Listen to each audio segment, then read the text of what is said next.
Welcome to New Dentists on the Block, a podcast featuring new dentists sharing their experiences in the world of dentistry, successes, challenges, and life in between, navigating dentistry together one experience at a time. Today, we have something a little different, a seasoned dentist excited to share some wisdom with new dentists. Dr. McNeill is an oral and maxillofacial surgeon in private practice in Garland, Texas. He is an adjunct assistant professor at Texas A&M College of Dentistry.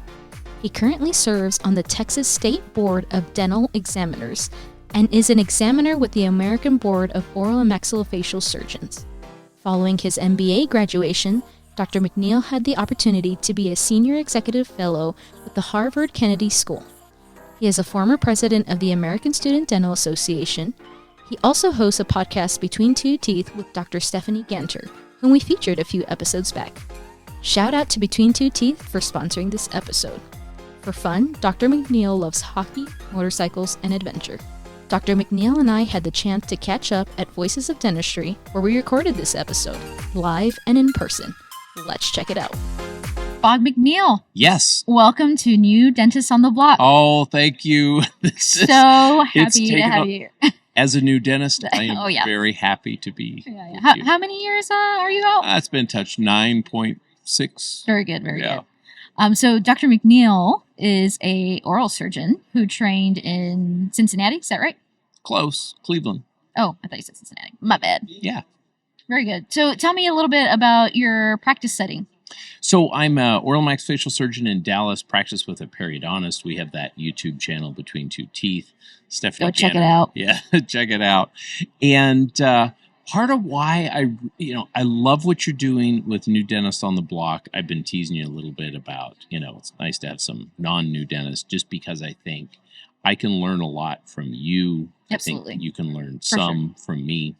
But part of what I want to talk about is our ASDA experiences. You and I are both past presidents of the American Student Dental Association.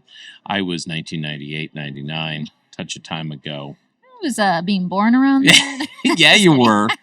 Wow. Not really, but just about. Part of what I want to talk about is just our individual experiences that, I am so grateful for those experiences and the connections and the people that I had a chance to work with. Now I am on the regulatory side as a board member with the Texas State Board of Dental Examiners.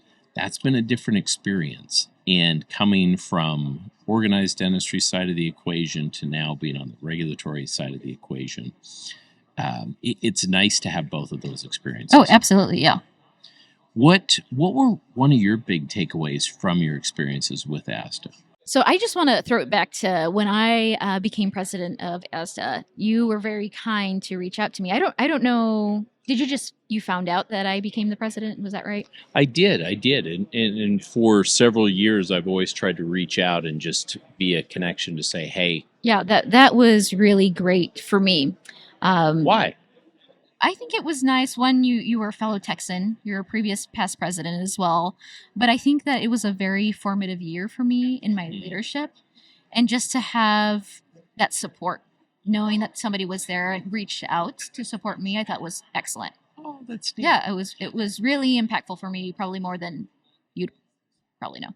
Oh, that's really, that warms my heart to hear. Yeah. And I think there can always be such positives by reaching out and connecting to people. And sometimes it's as simple as that, of just saying, hey, I've been in your spot. Right. I'm here for you. And I'm here for you. If you need anything, just reach out. Absolutely. And so, I had some challenges during my time in ASDA. Overall, it was an exceptional experience. I made a lot of friends, a lot of memories. But I had some challenges. Like I said, it was tough for me as a leader. I think I could have been stronger at that point, but I don't think I had the tools in my toolbox to be stronger than I was. We had an excellent year, an excellent group, but I feel like we could have done a little bit more. And I think that's always the way it goes. Right. And I certainly had my own challenges. I look back now and say, oh my gosh, in my 20s, trying to help lead an organization, trying to figure out how to work with a board of trustees, how to work with all types of leaders all across the country. Wow, I am so different now based on my collection of experiences. And I think that's where there's some value there, reaching out and helping someone else. But also, I find energy. I'm on the YouTube channel Between Two Teeth and with Steph Ganner, and she's a newer dentist. The interaction there really kind of helps out because you get to see and hear where other people are. And I know we've talked before, you and I, about mentoring up and mentoring down, and just how important that is. Oh, it's super important. I think that it's important to get mentorship from all areas. And even if somebody is younger than you, that doesn't mean you can't learn from them. Yeah. And of course, you can get valuable mentorship from somebody who is obviously older than you and somebody who will tell you your truths. Are you clear and kind? I try to be. I try to be. I didn't ask if you try to be. I try to eat salads twice a day. Well, it helps. It does. Helps. It does, but I try. I don't do it. Well, so I'll get back to the question. Are you clear and kind?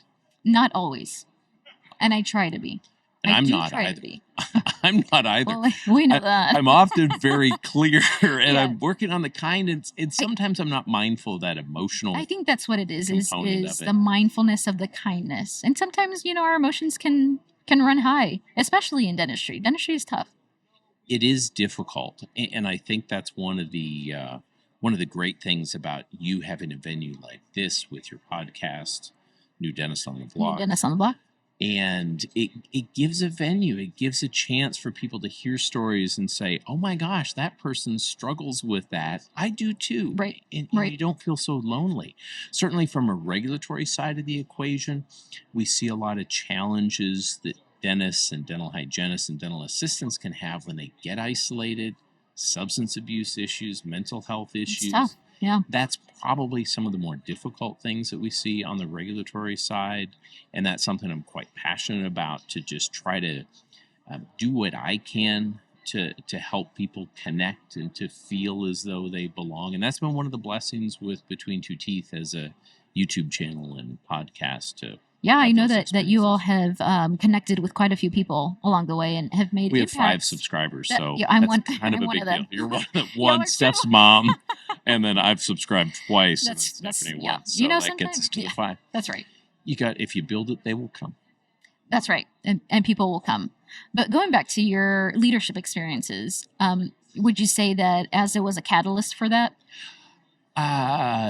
Yes. And I think I've been very fortunate to have various different experiences moving along, but it was such an intense experience. Mm-hmm. And I think I look back now and see what ASDA does as far as the National Leadership Conference. It's huge. And I look at this, we didn't have social media back in my day, and the internet was just kind of starting off. And it's amazing to yes, okay, I am not a new dentist. Yeah. Yes. Encyclopedias. Yes. And I look and see what ASDA has become, and it's absolutely amazing. Yeah, it's fantastic. The advocacy huge. Is huge. I know at the state board level, we've had representatives come and talk to us at the state board, and I'm just like, oh my gosh, I'm so proud of how these leaders are. And I don't think you should be an exceptional leader when you're 20 or 25 or 30 or 40 or 50. It's a continual evolution. When I did my MBA program, it was really cool to hear some of the professors and faculty say, you should be working on these things constantly. And you're going to continue to evolve as far as your communication skills, your leadership skills. Part of that, unfortunately, is going to come from failing and having big failures. You'll learn a whole lot from failure. It's a whole lot of lessons compressed into failing is good. Failing is good. Yeah. Failing is important. Are you afraid of failing? Oh, for sure. Come on. Oh, for sure. Why? Why are you afraid of failure? I think because of the emotional connection to it. Why? Wait, what does that mean? So I think that when you fail, though it is a stepping stone to learn and be better, I think that in the moment, that failure can be very, very clear to you that maybe you're not the best. So say like you fail in something in dentistry, that can almost feel like that is reflective of all of your dentistry, when maybe that's not true, but it could feel that way. So I think that the emotional connection to failure, at least for me, can be a little extreme. I try to do everything I can to remove emotion as much as I possibly can. And sometimes that serves me really poorly. Yeah. What were you going to say? I was going to say, oftentimes, and I don't want to offend any oral surgeons out there, but there are many times, there are a lot of oral surgeons who I think, because of their experiences, especially in a hospital setting, who have had to remove that emotion piece from things. And I think it's more of a training thing than a personality trait. Perhaps. I've seen things go really wrong and really bad. Oh, yeah.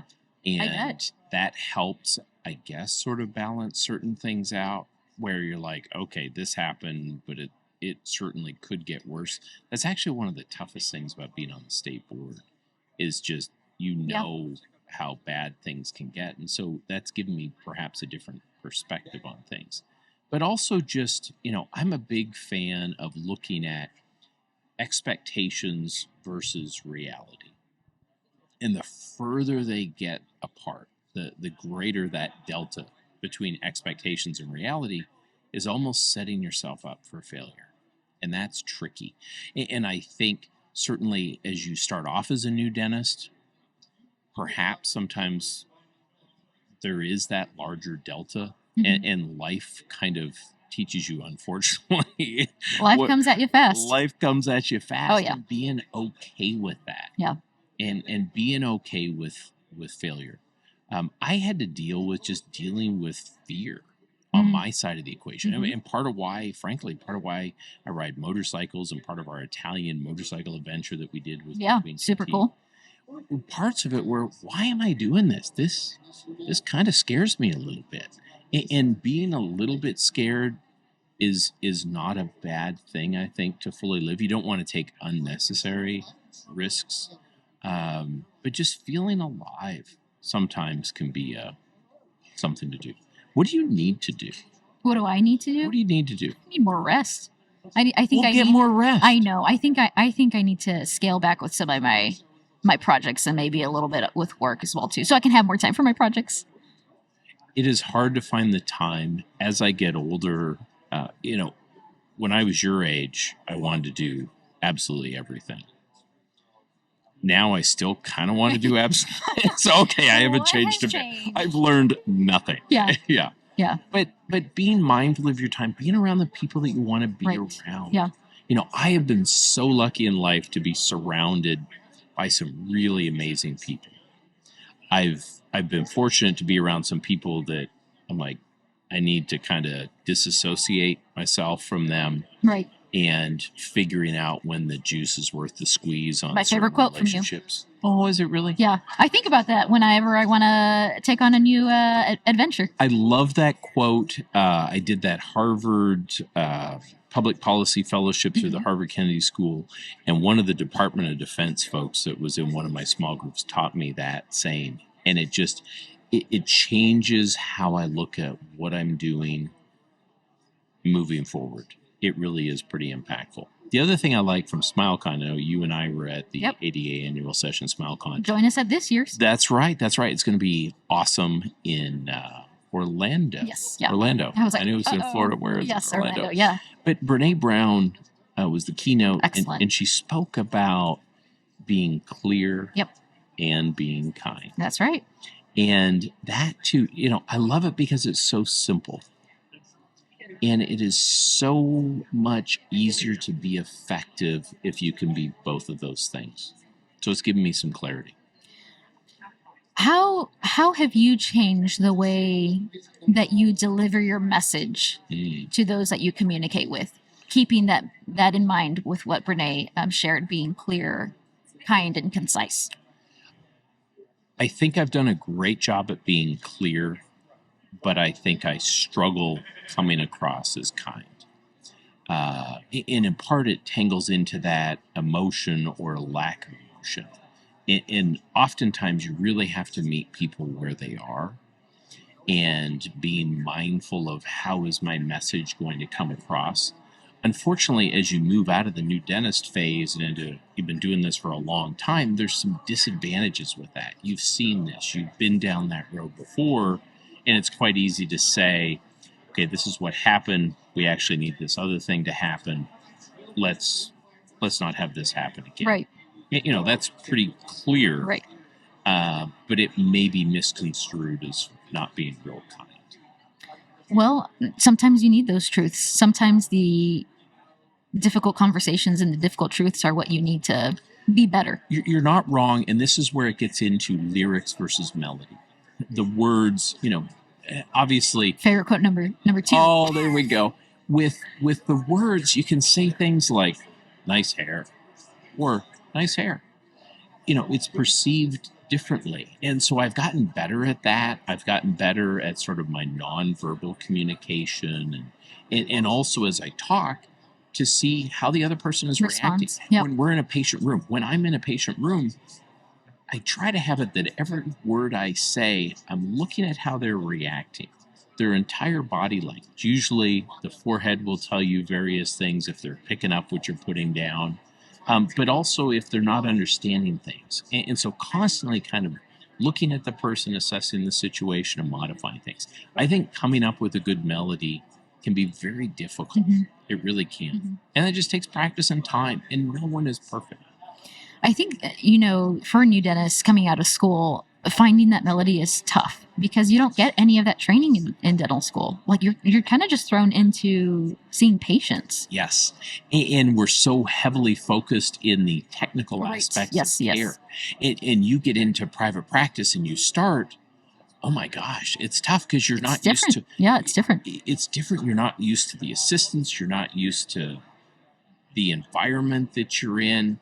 And then you're trying to have appropriate, excellent communication with the patient while you've got all these other things going on. Yeah, there's a lot of moving parts in a dental practice. Maybe part of that is just being patient with yourself and having a desire to continue to work on that. That's probably helpful. I think so. I think that if you're in a rut or you find yourself in a tough place in dentistry, seeing, you know, what that issue is, trying to identify it, and then trying to grow from there, but giving yourself the practice and the patience to grow from it. What advice would you have for non-new dentists? Seasoned practitioners, like for wise practitioners. Yes. What advice do you have for me? Mentorship more than anything else. I know you do a lot, but mentorship. What does that mean? I don't know what that means. For those who don't mentor already, serving as a mentor to students, to new dentists is huge. Sharing your story, having an open door policy for those who want to learn more about what your specific career entails within the realm of oral surgery and how your practice runs, I think is huge. I don't think we have enough of that. And involvement in organized dentistry. We're only as strong as we are as a unit together. And, you know, numbers are power. That is good to hear. I've enjoyed it. I know both of us are faculty members at different dental schools. Yes, I'm a faculty member. Oh, I didn't know that. Yes, I am. Yeah. At A&M? Yes. Oh. Yeah. Part-time. Yeah. Everything. Yeah, a little bit of this, a little bit of that, a little bit of this. But it's actually been fantastic. It's been a bit of a shock for me because dealing with students is different now than it was 10 or 15 years ago. But I've enjoyed it. It's made me a better teacher. It's made me a better board member. In fact, when I'm working with students, I'll actually ask them to pull up state board rules on things. And it's helped us. We've actually modified our state board website based on input that I've received from the dental students. The website's not bad. It's okay. It's a government regulatory website. Of course, yeah. But finding the rules can be tricky. And so we actually modified and made things easier for people to find the information. And that was all because of the feedback that you received. Feedback that I received from dental students. That's great. I think that's good that you're in if you can find yourself at a dental school, I would encourage you to do so. The amount of fun that it is, in my opinion, is huge, but the amount of impact that you can have is also huge. I am a product of those who taught me. I very much practice through their philosophies that were instilled in me. We totally stand on the shoulders of those who came before us. For sure. Yeah. Sure. Well, any final thoughts? I was going to say, do you want to know what advice I would have for you. Oh, yes, Because absolutely. I said, what should I do? Oh, I yeah, have no advice. No advice. No, you know, obviously surrounding yourself with great people, not being fearful to ask for help, to say, I don't know how to do X, Y, Z.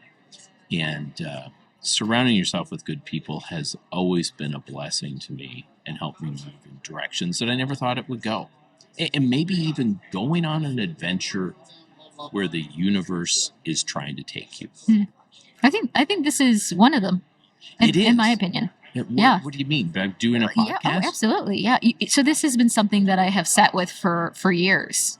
Yes. And, I was going to launch last year. Yes. You and I spoke about this. We did.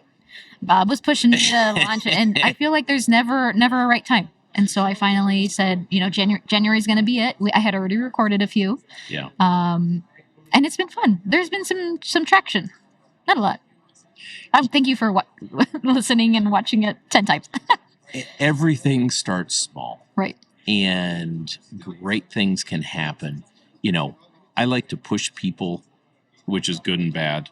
Part of my why is to push myself and others to fully live, laugh, and love, and just get out there and make it happen. And no, it's not going to be perfect. It's going to be a little bit messy, but you never know what your message is how it's going to impact someone else. And I know we've had that on Between Two Teeth with our show. We've had several people reach out and just say, you can't imagine how meaningful it was for me to hear this message, because I need to hear it. I think that y'all just have this sense of authenticity. I think that that's just what makes you all real and makes Between Two Teeth real. It's very organic. I mean, no. Steph is the brains of the deal, obviously. Yeah. I'm just there for the... Should have figured. Technically. Yeah, that's right. Yeah. Yeah.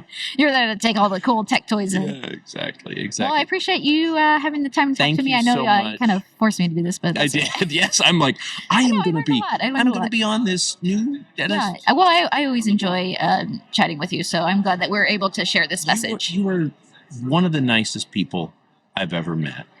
And thank you. I love the way you get across a message, and there's always a special bond with ASDA leaders. I have a good melody.